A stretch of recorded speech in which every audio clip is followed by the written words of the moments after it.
seconds to road end at Darren Golf.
Goff's got 2 slips, probably to help him get the line around off stump. Good pace from Darren Goff. Ravindu Shah, the other opening batsman for Kenya.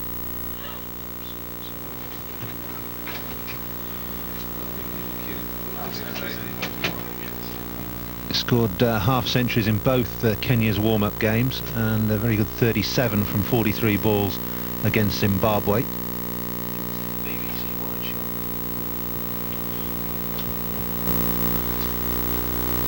That's the line from Darren Goff. As Ian Chappell was saying, the ball tends to nip back down the slope into the right-hander, so opening bowlers have to aim, well, just 6 inches or so outside off stump. You're looking to pitch in that area.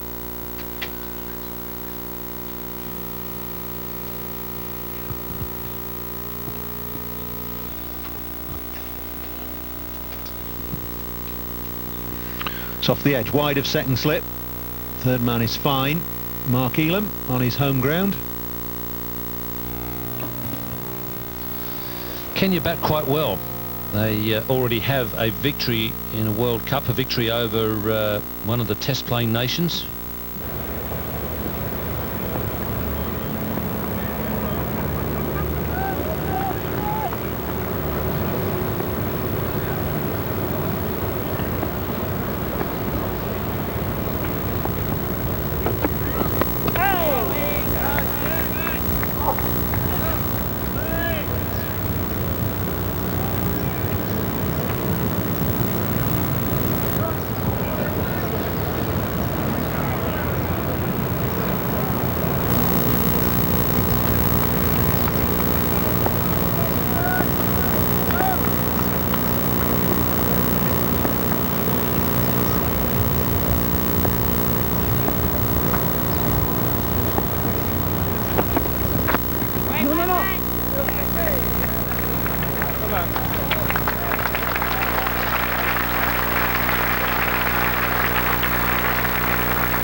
Wait, wait, wait, wait.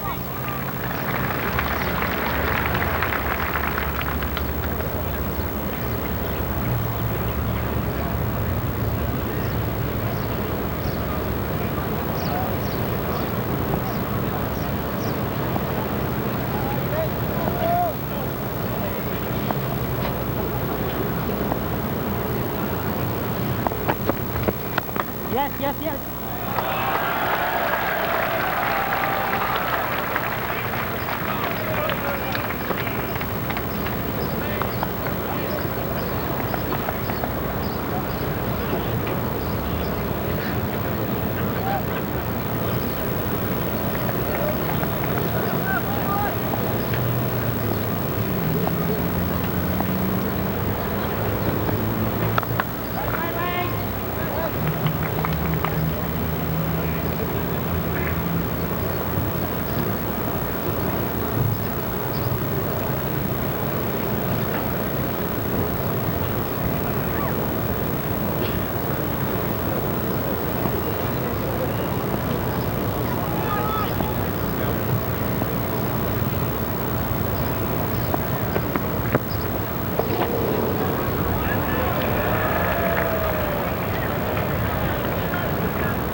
Waiting. Come on.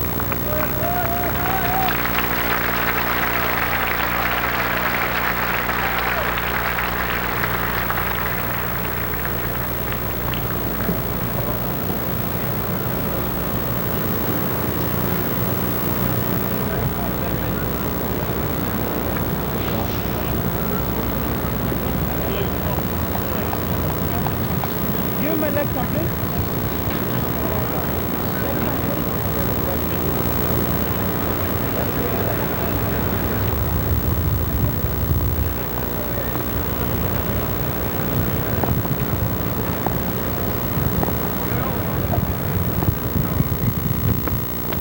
Move.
Tikolo, wearing number 5.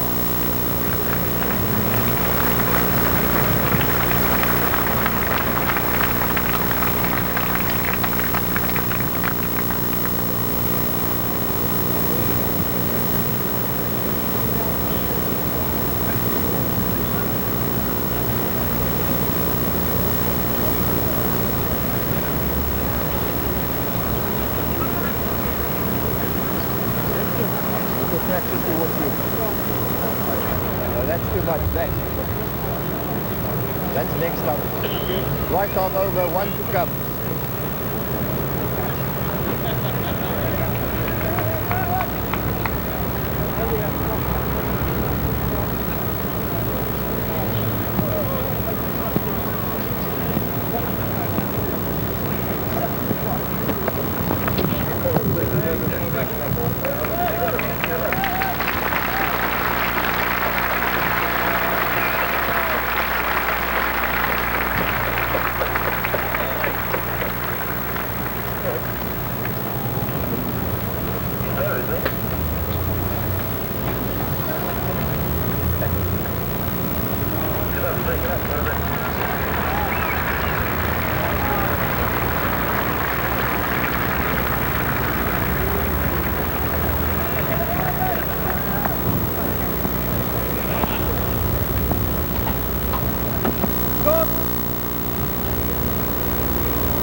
Tikolo on strike. Average is over 30, Steve Tikolo. Nearly 700 runs, needs 3 for 700 in one-day internationals. It's his 27th. He's played in every one-day international that Kenya have played, along with Otieno, Adumbe, Maurice Adumbe, Hitesh Modi and Asif Karim, the captain. Wait.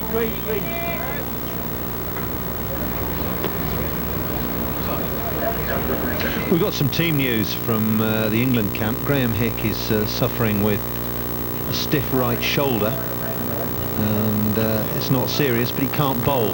And for this reason, Robert Croft has been included in the team rather than Adam Hollioake, to give the team a spin option. It's not what Alex Stewart said at the toss. He said that Adam Hollioake wasn't fit to bowl, that's why Robert Croft was included. Anyway, Croft's playing, and means that Andrew Flintoff will be accorded a little bit more of a seam bowling burden than perhaps he had against Sri Lanka on Friday.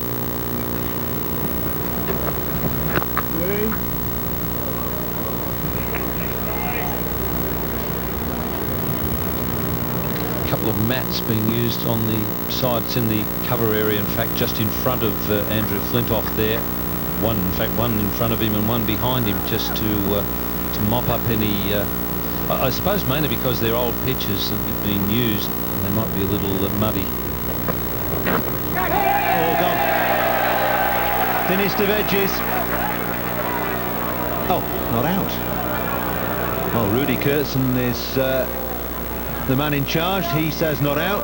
All the England team were convinced there was a thin edge there.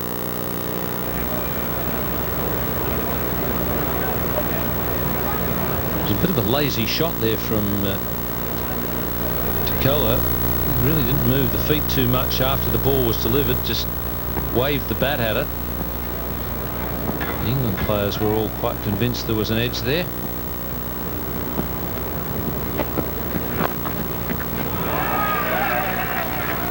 Steve Tikolo off the mark after that appeal for a catch behind. Just one off the over.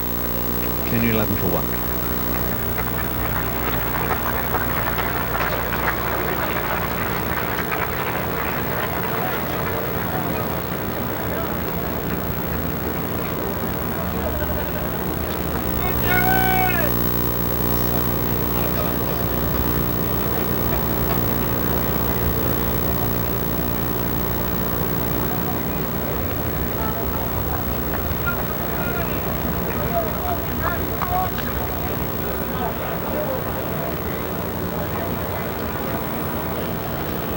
Ian Austin with 1 wicket to his name, thought he had 2.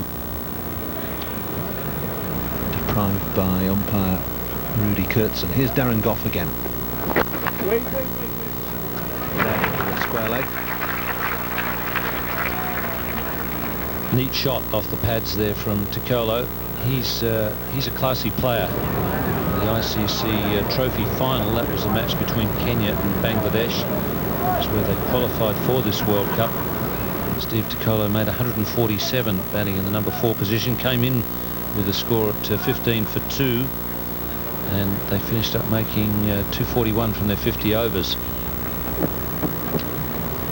And he was out for 147, so he got the bulk of the runs, and that helped Kenya to win that final from Bangladesh. 241 for 7 from their 50 overs, Kenya. And in a rain-shortened match, Bangladesh 166 for 8 from 25 overs.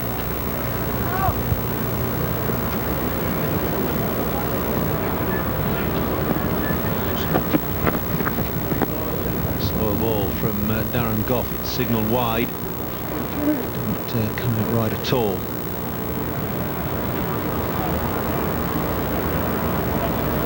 In fact, Bangladesh did win that match on a higher run rate, winning it off the last ball in a match reduced to 25 overs. But, Tikolo was a very classy player.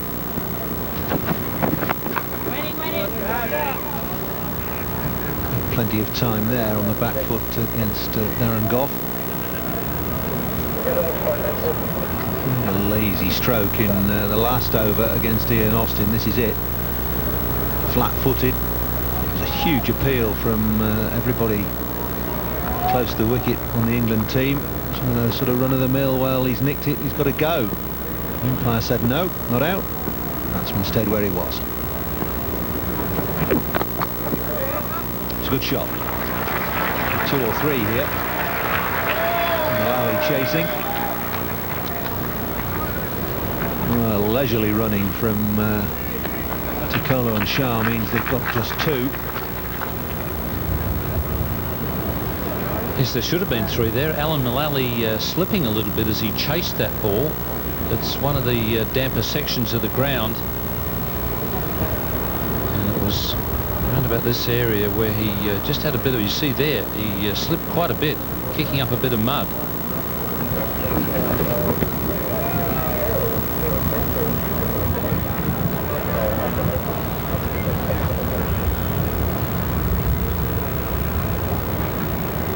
Thing I've noticed this morning so far, Ian, there's been very little swing for either Austin or Goff with this white ball. Bit of seam movement, but virtually gun barrel out of the hand.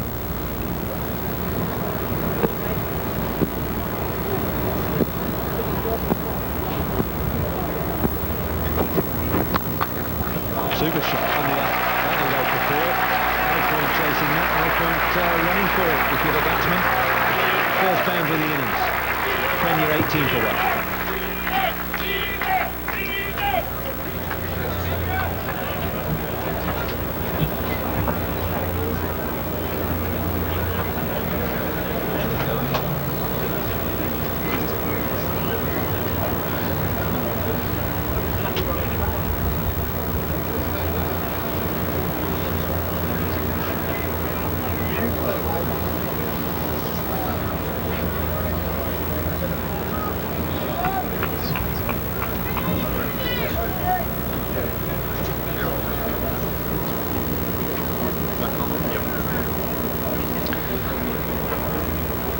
18 for 1 Kenya from 7 overs.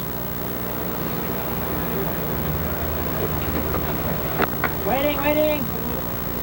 First shot of real aggression from Steve Tikolo. Beautiful boundary off the last ball of Darren Goff's over. It on the up all the way through mid-off.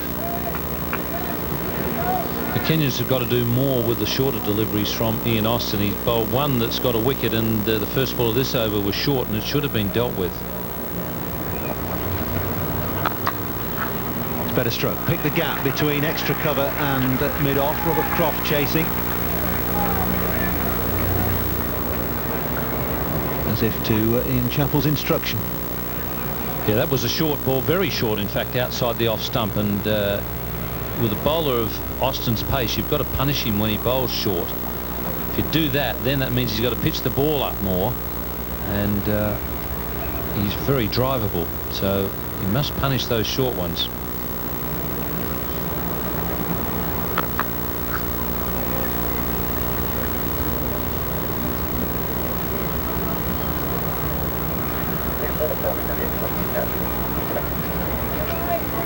A number of the Kenyan team have experience of English conditions, playing in club cricket over here.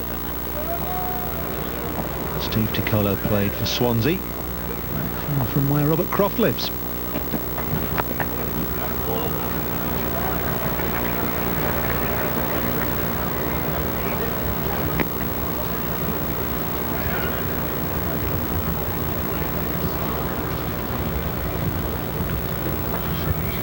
Robert Croft getting his opportunity today because of the fact that Adam Holyoake was declared unfit for bowling. Not the greatest day for bowling off spin, as you can see there. Croft trying to warm his hands. No, it's an interesting selection, that, isn't it? I would have thought, with the conditions as they are today, it's still very overcast. There's been a lot of rain overnight, that maybe Angus Fraser would have been a better option today. I guess with Hick unable to bowl, England would have felt that they needed to have at least one spin option.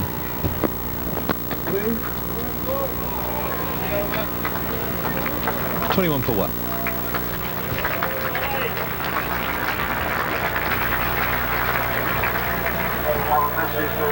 From Mr. Colin Coles. Mr. Colin Coles from Braeburn. I have a message for you. You can come to the match office, which is at the rear of the pavilion on the first match. Mr. Colin Coles.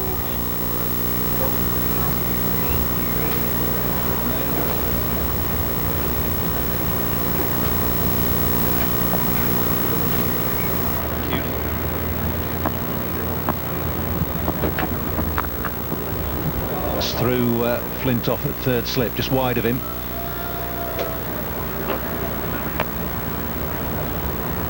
Vindu Shah into double figures. He's played club cricket over in England as well, played predominantly in Hertfordshire.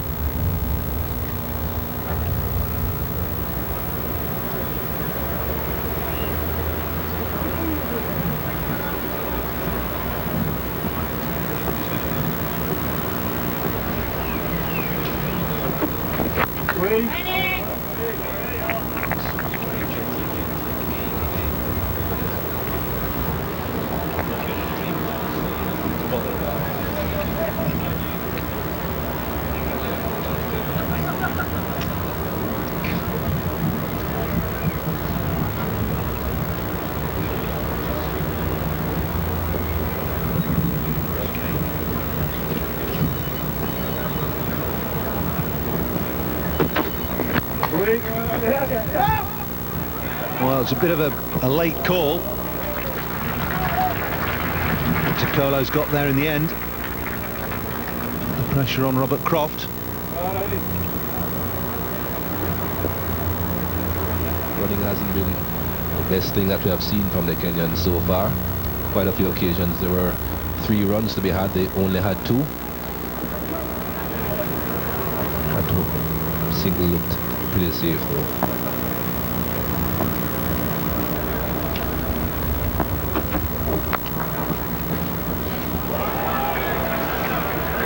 2-0.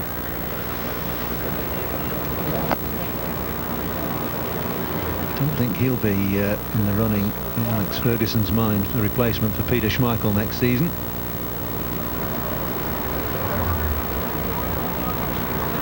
Not too sure why 3 slips are needed for Darren Gough at the moment though. Nackington Road end is not usually the end that you expect the ball to be going away from the right-handed batsman too often for 3 slips.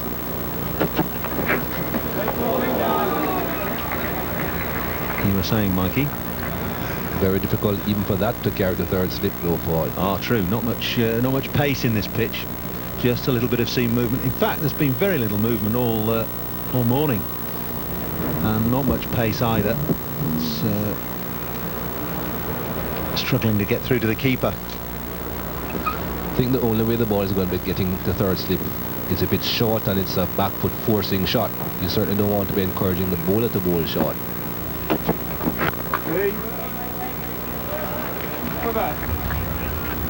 3 off the over, 24 for 1.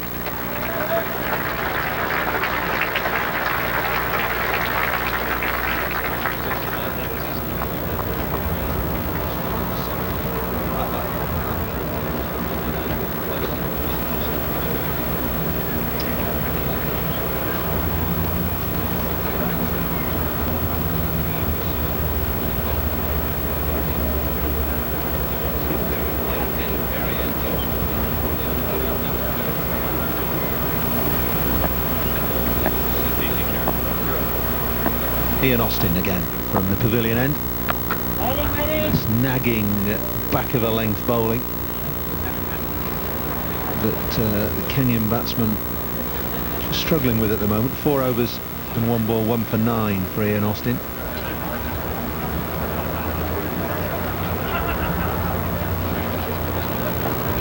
David Lloyd on the England balcony.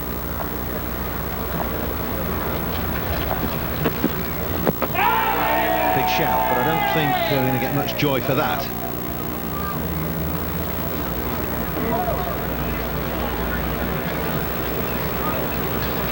all the Kenyans have been trying to get as far forward as they possibly can. And that always will put some doubt in the umpire's mind. Look how far forward he's stretching here, really coming a long way out. Just on about the off-stump line.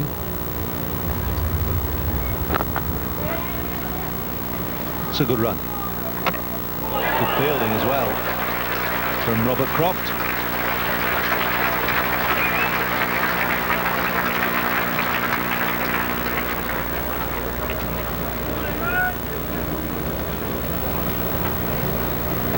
It's something that you have to make sure that you do hit the stumps as often as you possibly can. We have seen on so many occasions with these runouts the difference it makes between hitting the stumps and actually someone grabbing the ball and then taking the bails off. That fraction of a second is enough for the batsman to get in.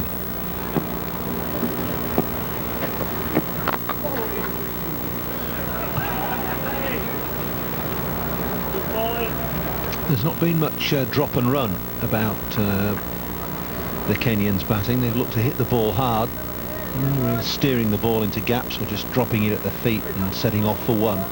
Feel that they could do that against Ian Austin.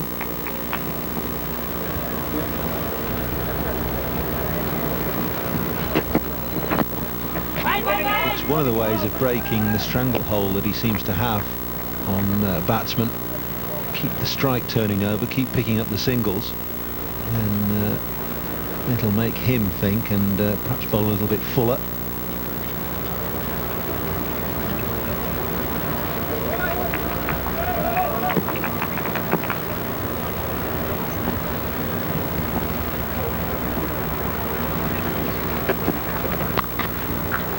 Oh, it's a good stop. Hussain again at backward point. Not only did he save 4, he stopped the single as well. 25 for 1.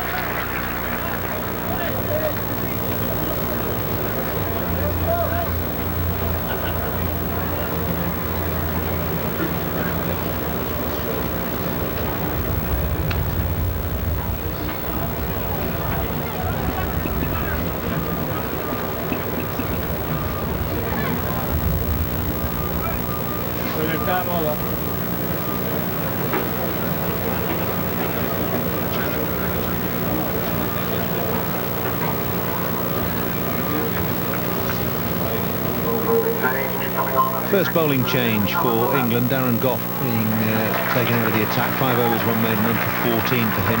Being replaced by Ealham, England's bowling hero of the first game in this World Cup. 4 wickets against Sri Lanka and bowled quite beautifully from the pavilion end at Lord's. He's here now bowling from the Nackington Road end here at Canterbury. It's a good start.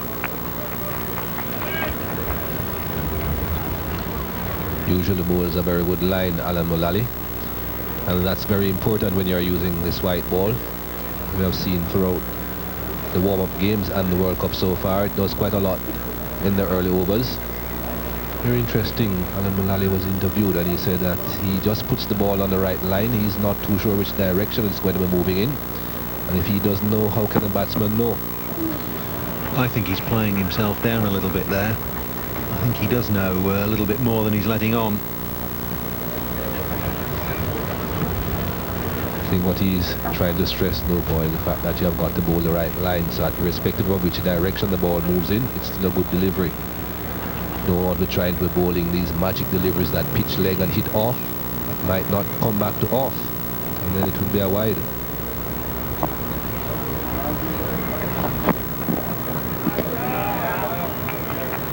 Away with that. I think some umpires would have called that as a wide. Started outside off stump and went wider.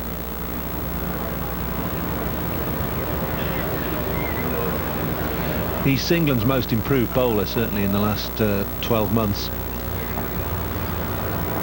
He's worked very hard on run-up and action point of delivery. Well, he's not going to get away with it twice. Katie Francis signalling wide there. Seems as if he has worked also on his body strength, Paul. I don't know too much about Ealham and what work he has put in, but he certainly seems to be a bit stronger. You can see the shape of his body. That certainly has changed since last year. Don't know if he has been into the gym. Yeah, he has. He's put an awful lot of muscle on his upper body, which has transformed him from being he was particularly thin really 2 or 3 years ago. He's now more muscular, a lot stronger, and his bowling has improved as a combination of all those three things. The run-up has been shortened, delivery's much higher, and the added strength.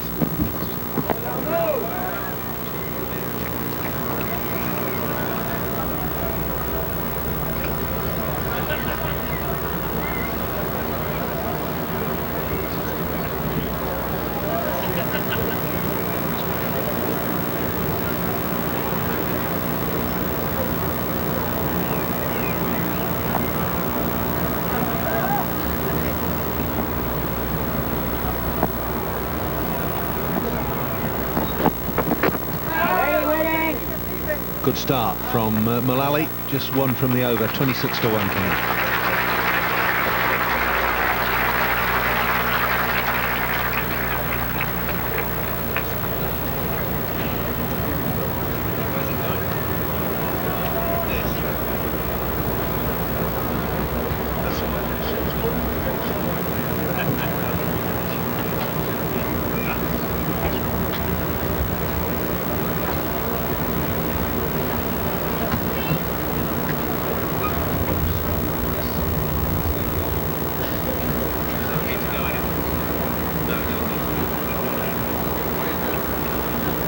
Eleven overs bowled by England.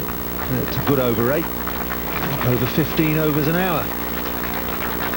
It's not been a particularly hectic start from Kenya. 26 for 1 they are.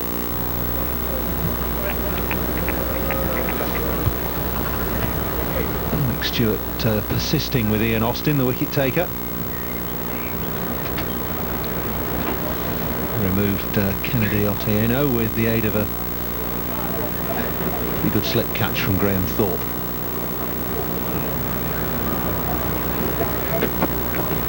Yeah. Short, and that'll run away down the hill, even though there's been a lot of rain. That'll go for 4. Good stroke from Steve Tikolo. Seems very strong on the back foot, Steve Tikolo. Placed it well, just in front of square. Nasser Hussain, who is so brilliant at backward point, made sure he hit it forward of him.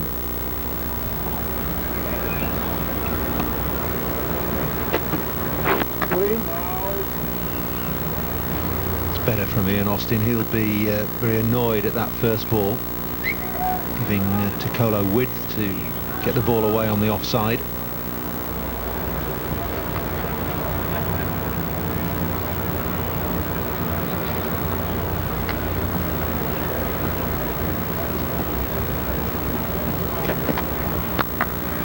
Done it again with even more power.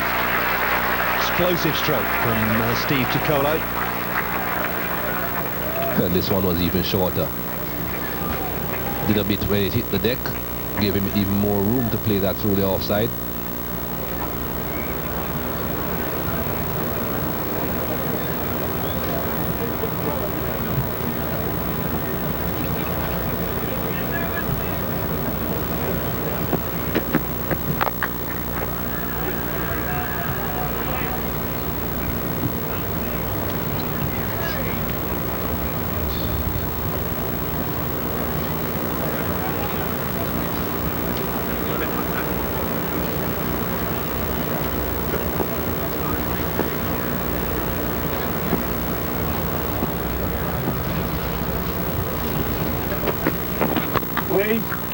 Nearly 3 in 3 out of 5.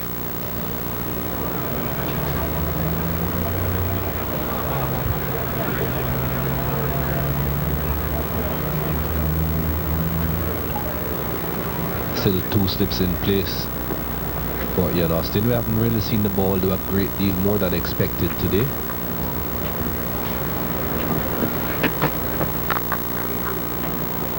Wait. No pushing for the single there. 12 overs gone, 34 for 1.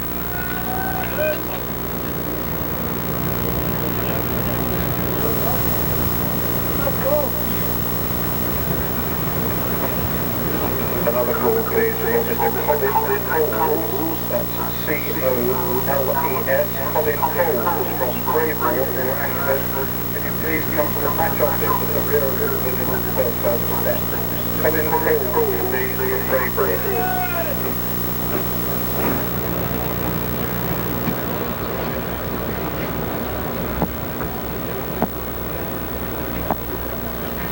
It's Mullally again. Some enthusiastic appealing from the England team. There's no price of that being given out caught behind. Just clipped the pad, I think, on the way through.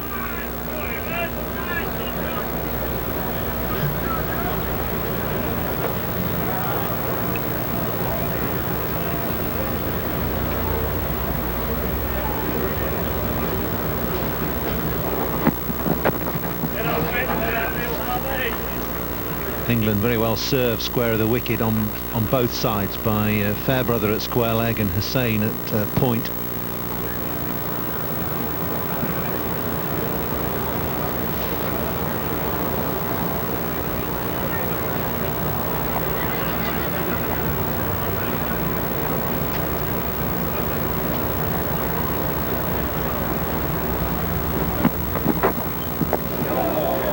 Well bowled. That's what Mullally's got, the ability to move the ball across the right-hander as well as ducking it back down into him as well. Pretty difficult to know exactly what to do against a bowler like Mullally. Ball pitches on off stump, it knives back in towards you as a right-hander. Next one pitches the same line, goes straight across the body. That's very good bowling.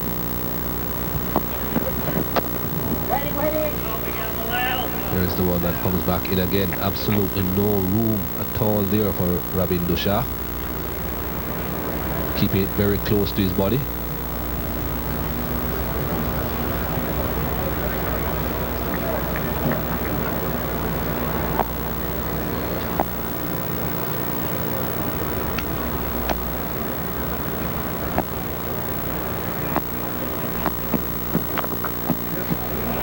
Glided away down to third man. Mark Ealham down there.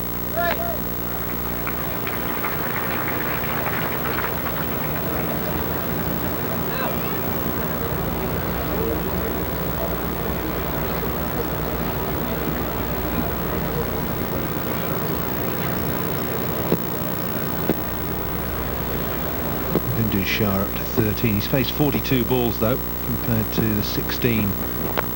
28 from Steve Tikolo, 29 balls faced now. Kenya 35 for 1.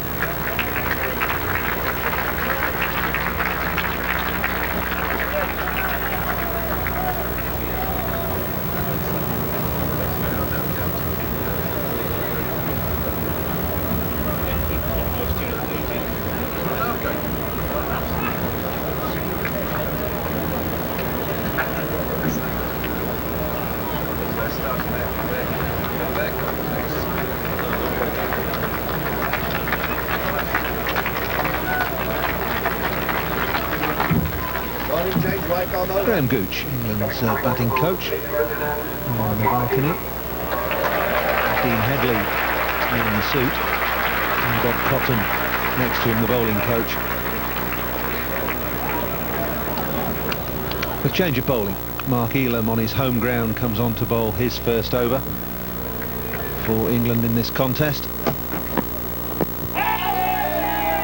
Not doing enough, I think that's just sliding down the leg side. Mark Ealham certainly wasn't interested in that at all. One thing he was interested in was to getting to the ball so that no runs would have been had. Definitely missing leg.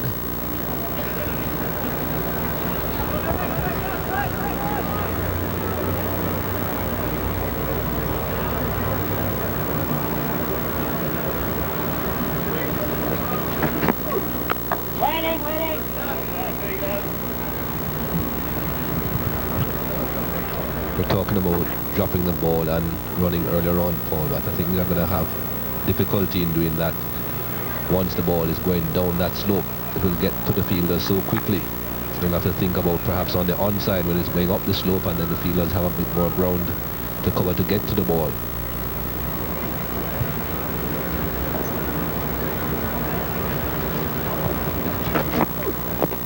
Waiting.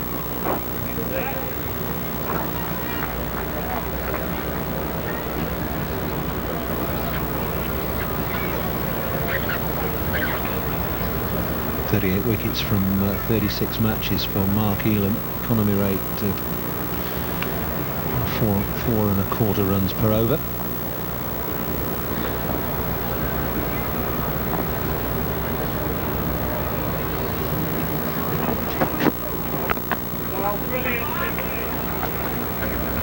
Complement each other pretty well, this England bowling attack. You've got Ealham and Austin, who are the nagging straight fast medium pacers, and at the other end Goff and Mullally, who are more incisive, a little bit quicker. I think it's a pretty good combination that England have worked out here. It's taken them long enough to work it out, but they've got there in the end.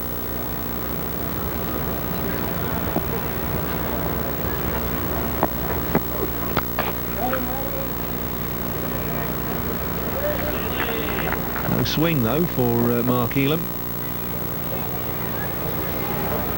The ball's hardly gone off straight through the air this morning. It's when you'd really expect it to perhaps swing around a bit. Sort of low cloud, although there's a fairly stiff breeze blowing.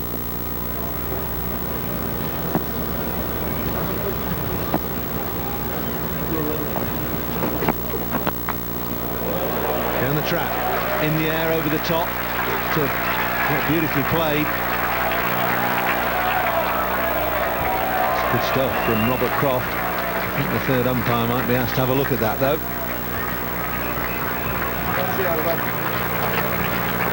Maybe he's not. It's 38 for 1.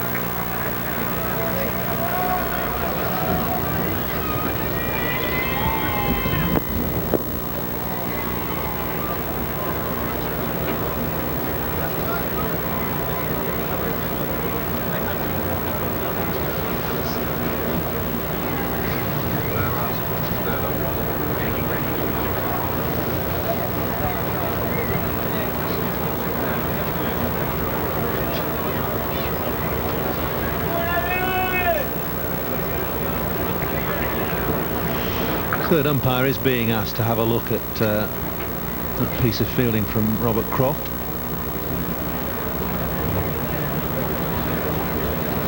But,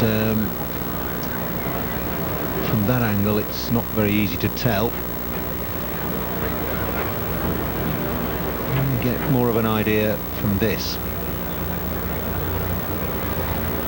Well, that's 4. Those feet are on the boundary rope as Robert Croft is in contact with the ball, and there's the signal. So the batsman will change ends. One more will be added to the score. 39 for 1 now.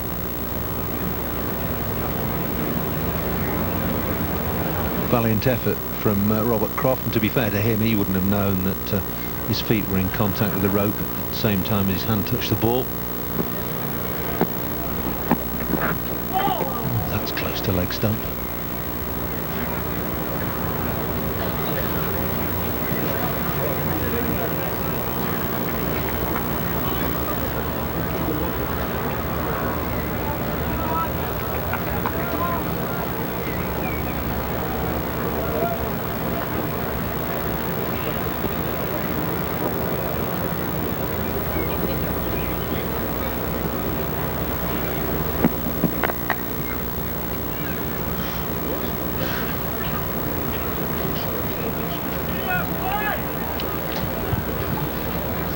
Alan Mullally has recognised that Stephen Tikolo is very strong on that offside. Well, he has been bowling pretty close to Shah's body as well, but he certainly isn't giving him any room outside off stump.